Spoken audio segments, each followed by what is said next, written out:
Hello, everyone. Let's talk about a pretty interesting real-time strategy game, Last Train Home.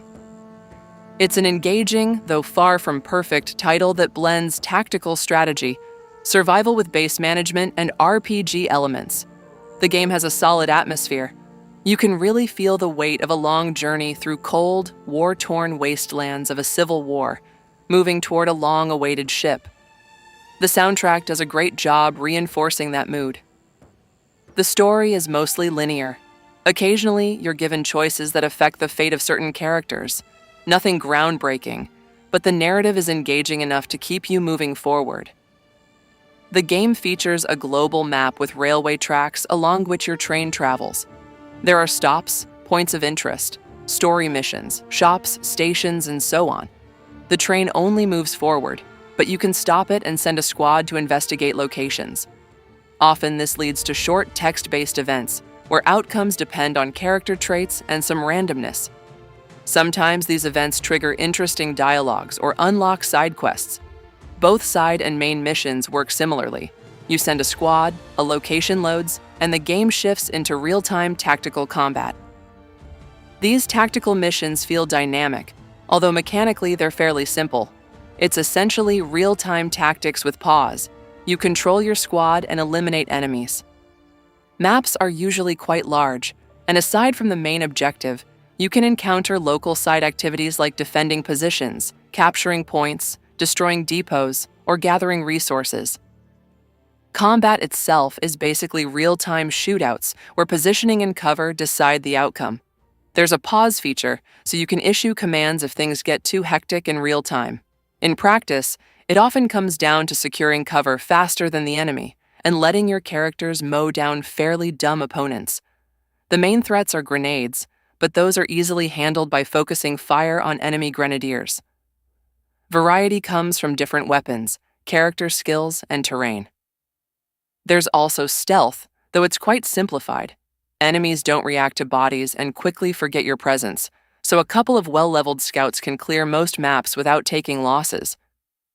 All of this might sound a bit basic, and it is, but the game compensates with a ton of systems and details that keep things from getting boring.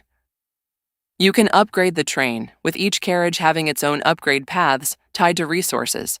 Resource management is key, especially food and coal, but there's a wide range of other materials too, from fabrics to grenades, medkits, ammo, and various weapon types.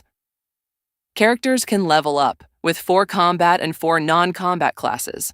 These classes improve stats. There are about 6 of them, and sometimes leveling up lets you manually boost 1 stat.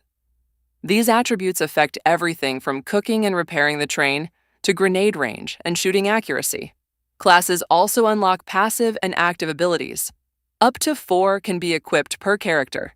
Each character has innate traits, both positive and negative, which influence events, stats, and efficiency on the train.